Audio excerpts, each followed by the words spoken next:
It's Georgia hate week. Here's how the Florida Gators can beat the Georgia Bulldogs. As always, Guck Forja here on Locked On Gators.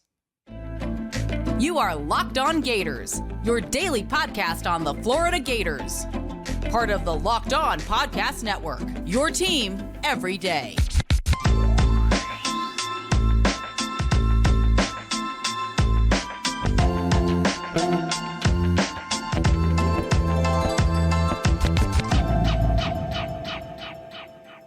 Hello and welcome back to another episode of Locked On Gators, part of the Locked On Podcast Network, your team every day. Thanks for making Locked On Gators your first listen of the day every day. We are available daily and free wherever you listen to podcasts. Happy Tuesday.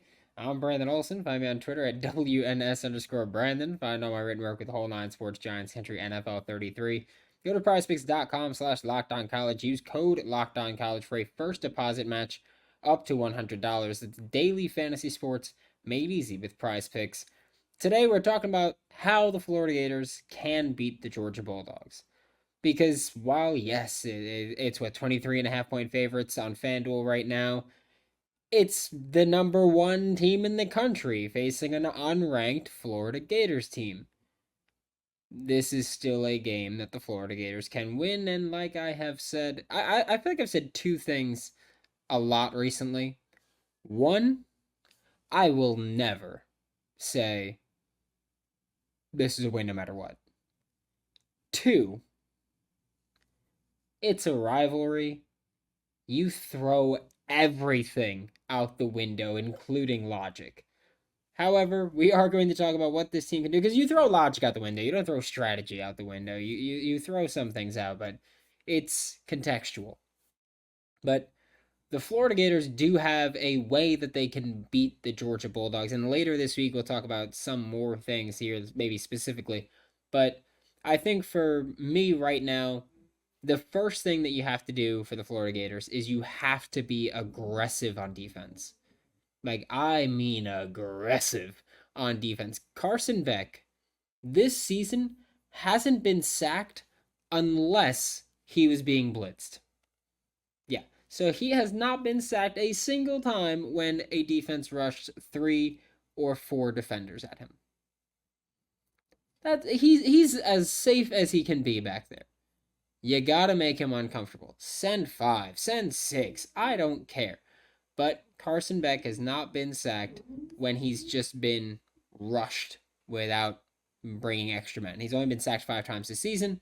He's been blitzed 92 times, been sacked on 5 of those. That's it. That's not great if you're, and I understand who they've played and everything, but you've got to be able to generate pressure on him relatively consistently. And Carson Beck has been solid this year. But on top of only being sacked when he's been blitzed, Carson Beck has been considerably worse as a passer when he's been blitzed. You look at his passer rating, or his completion percentage is relatively the same, but so much of it is him checking the ball down when he realizes that he's being blitzed. Okay, so much of it is him just going whoop, and just letting his playmakers make plays, because that's what they can do. He's not really creating plays with his legs against the blitz. He's getting the ball out quicker against the blitz than when he's just allowed to sit back there and have time. I think that when you look at what Austin Armstrong has to do, because Austin Armstrong, I mean, this was a big thing for Austin Armstrong when he was coming over from Southern Miss or Alabama, but really Southern Miss was that he had the 8th most aggressive defense in the entire country, blitzing 40% of the time. 40% of the time. Expect Austin Armstrong to be incredibly aggressive here. Because he knows, hey, we've got to generate pressure on Carson Beck, and the way that you've been able to generate pressure, or the way that anybody has been able to generate pressure on Carson Beck, has been blitzing him. He's had 164 dropbacks when he wasn't blitzed, so sending 4 or less pass rushers. He's only been pressured on 18 of those. That's what? 9%? Then you look at the 92 dropbacks when he is blitzed, and he's been pressured on 21 of them. That's basically a quarter of the time. Teams have to blitz in order to generate pressure on Carson Beck. And you have to generate pressure here. And I fully expect Austin Armstrong to get very creative here. Not do anything, off the wall, but blitz and work sim pressures. I don't want to see too much creepers, and everybody knows I'm a big fan of creepers. I don't want to see too much of that. I want to see blitzes and sim pressures. I want to see you putting 6 guys on the line of scrimmage. And maybe they all blitz. Maybe 5 do. Maybe 4 do. But cause hell at the line of scrimmage. Make Carson Beck make mistakes. At least make him hesitate a little bit. Carson Beck is still a relatively inexperienced starting quarterback. He's got this year the 7 games under his belt. Aside from that, he's not very experienced at all. I mean, he played last year and the year before, but very sporadically in garbage time for the most part. So allow the young, inexperienced player to make some mistakes. On the back end, you have to make tackles.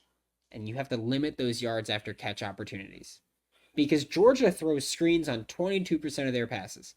That's as a team. Carson Beck throws screens on almost 26% of his passes. And the team has been pretty damn good on those screens as well. So you need to make life difficult for him. Generate pressure, get in the backfield, hit him. Generate pressure, create havoc, create mystery on the back end. Create mystery of who's rushing the passer, what coverage you're playing. Make him hesitate a little bit. And blitz while you do it. Make him hesitate by, we've got 6 guys on the line of scrimmage, 5 of them are rushing. Which one isn't? And based on which one it is, he's probably going to say, okay, this is the coverage they're playing. Mix it up. Have Shamar James lining up on the edge and have him drop into the flat. Because everybody, and I do mean everybody, is going to think that the likely options there in coverage are cover 3 or cover 4.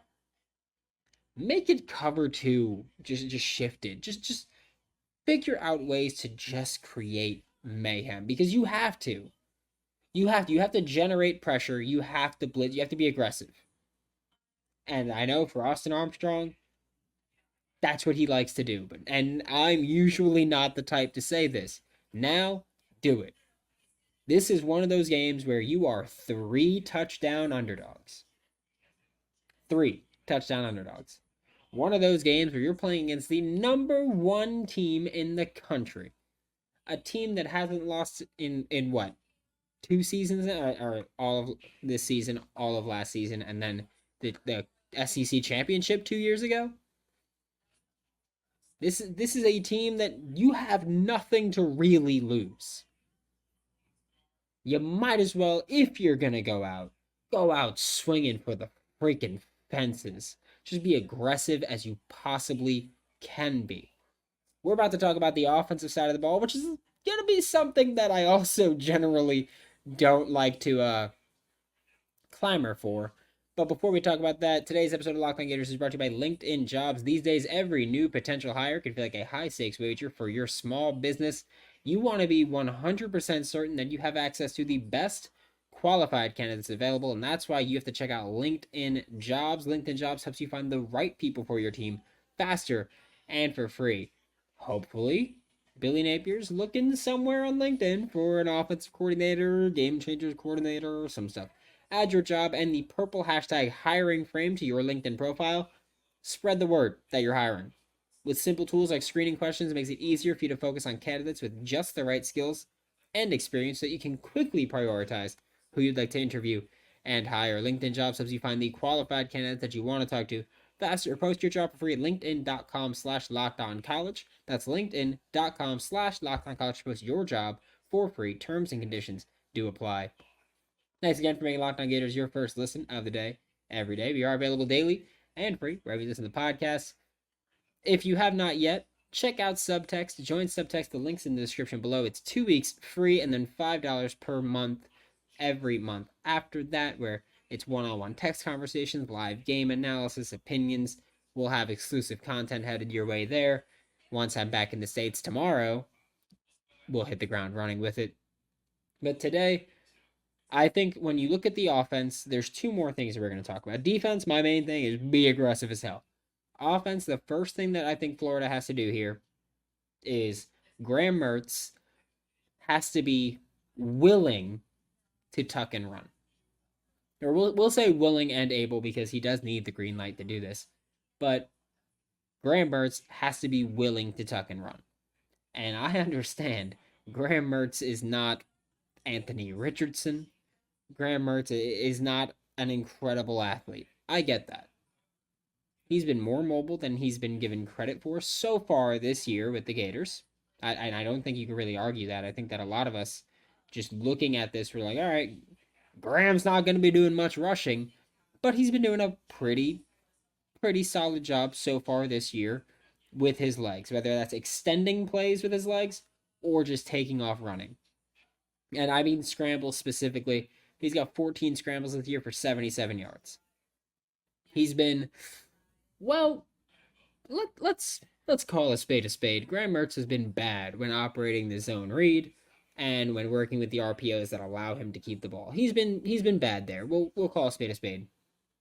However, scrambles, he's been fine.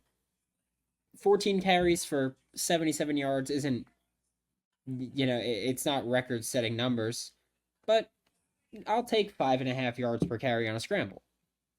Because here's what I'm asking for when I say that Graham Mertz needs to be willing and able to tuck and run. You look at what Auburn did against Georgia. Auburn is a worse team than the Florida Gators. They gave Georgia one hell of a game. A big part of that was having the quarterback run game. And I understand that Graham Mertz is not nearly as athletic as Robbie Ashford. Red Zone Robbie, great athlete. However, you look at that game where it was Auburn not taking it to Georgia, but creating some issues for Georgia defensively. And you look at what Peyton Thorne did in that game. Peyton Thorne had, on PFF, it's 6 carries for 107 yards.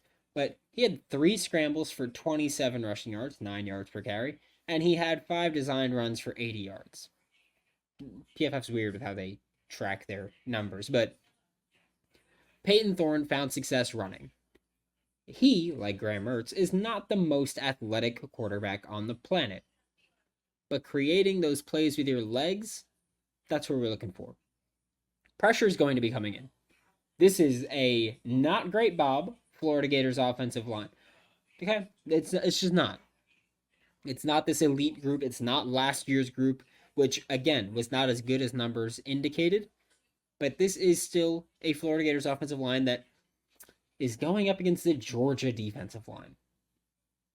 Those dudes are what we call, in the industry, what we call really freaking good at football. Okay, Georgia's got a great defensive line. That's what they do. Auburn found success running the football with the quarterback on designed runs and scrambles. I'm not asking Graham Mertz to be working the option or the triple option or anything like that. I'm saying when you see pressure come in, you see edge rushers coming off the edge and running around and bending there. You've got the pocket getting pushed. You need to be able to recognize, all right, it's coming in, and bail. You just have to be able to do it. It's not ideal. It's not sexy football. It's not what Florida Gators fans want to hear. I'm trying to give my opinion and my take on what this team can do to win.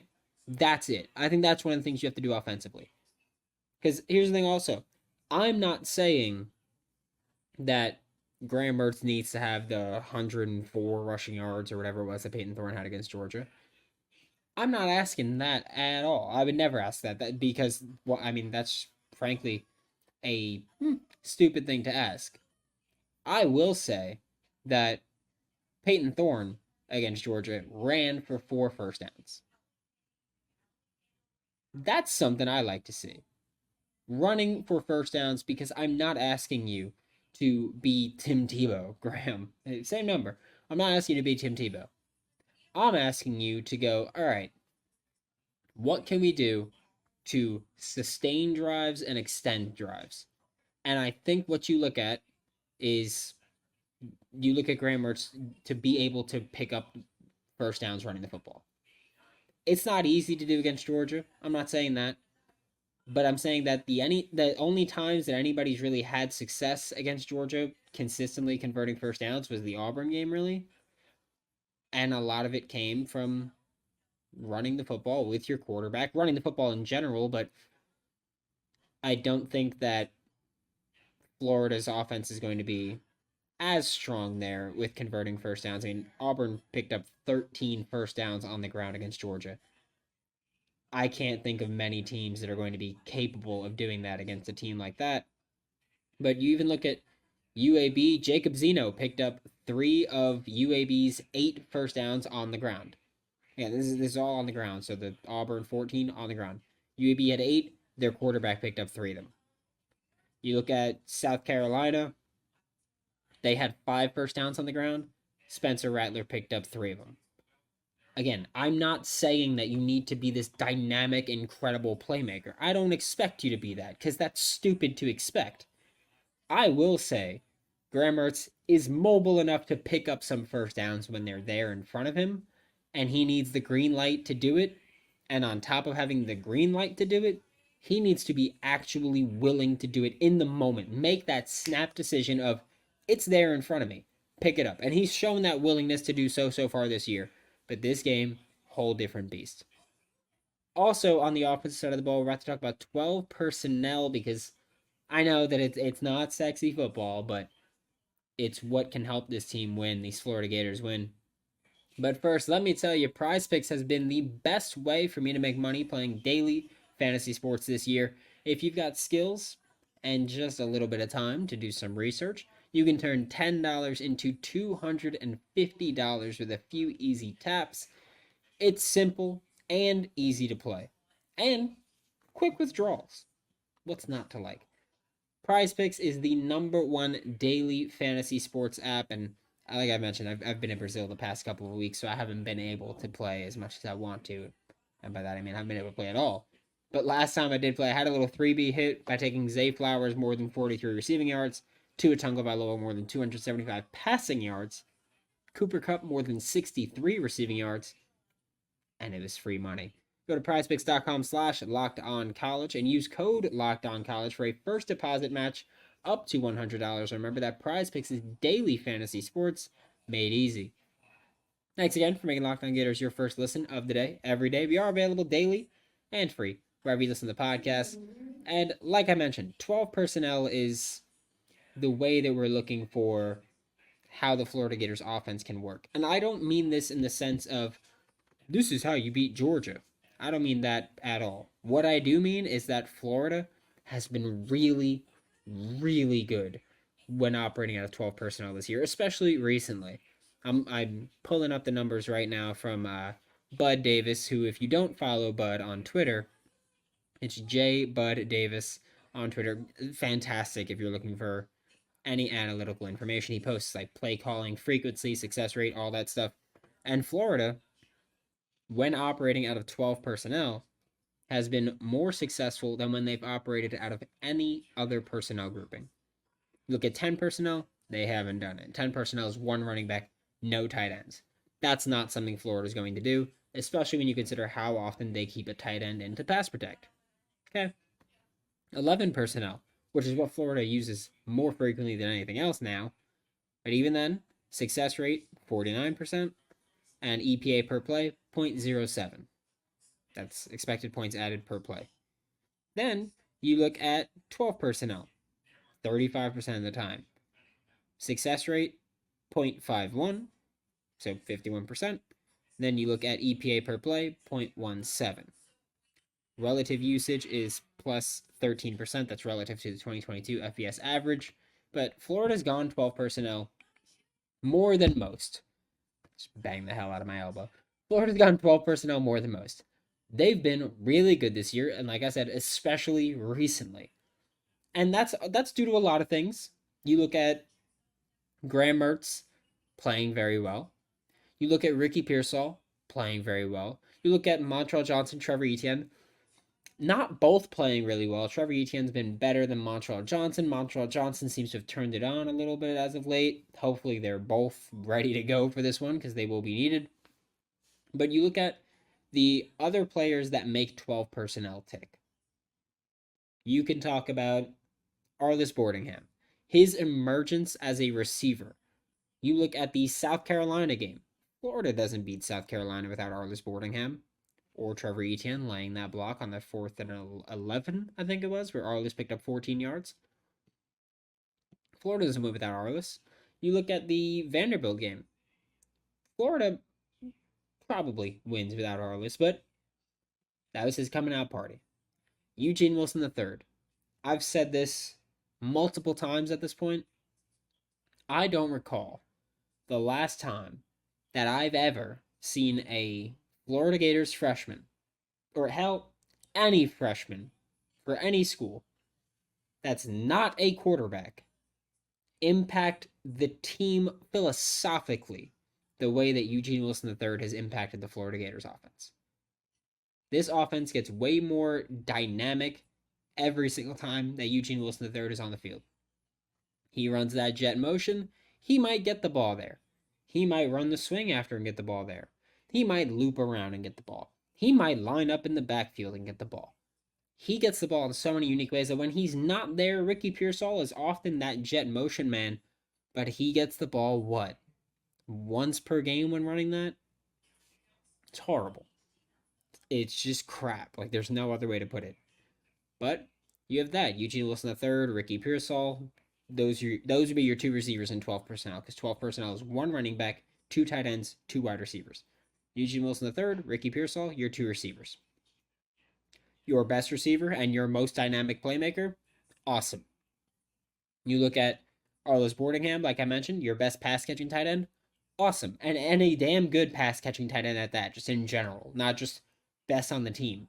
He's good, legitimately good as a receiver. He's still learning too. You look at the Kentucky game, I think it was, the 4th and 4 that he ran it short of the sticks, got the ball, got tackled, whatever. All that stuff. He's learning, yes. But the past few weeks, pretty much since the Kentucky game, he's turned it up and he's made strides. You look at Hayden Hansen. I know that Hayden does not do the sexy, glamorous stuff. I get that. But his emergence as a blocker and, we'll say, occasional receiver has been huge for this offense. You look at the South Carolina game. We talked about it last week when Hayden was on the show. Last Tuesday it was, instead of the normal Wednesday. This week's probably going to be Thursday instead of the normal Wednesday because of my travel. But you look at the South Carolina game, and Hayden was blocking on the interior of the line. He was behind Micah Mazuka at right guard, and he was helping them out there. His emergence as a blocker has helped this team open up their offense, because when you see Hayden in that pass protecting set and he's helping out there, a lot of times it's because they have options deep down the field, and Graham Mertz needs extra protection from this offensive line, and that's where Hayden steps in to pass protect. We also saw Arlis pass protect a little bit more than usual, but the emergence of just the young players here has really opened up 12 personnel for the Florida Gators. I fully expect them to look into doing it. It's probably going to be a little bit of a heavy offensive game for Florida with 12 personnel, and probably Georgia going to go a good deal of 12 personnel, even without Brock Bowers. It's still something that I would expect to see, just because you now don't have your best pass catcher. You might want to run the football a little bit more, especially with an aggressive defense that the Florida Gators are likely going to show. 12 personnel could be the way that both of these teams look to approach this game. But thanks for making Locked On Gators your first listen of the day. Every day we are available daily and free wherever you listen to the podcast. For Locked On Gators, I'm Brandon Olsen. Don't forget to follow me on Twitter at WNS_Brandon. Find all my written work with Whole Nine Sports, Giants Country NFL 33. And as always, I will see you all tomorrow.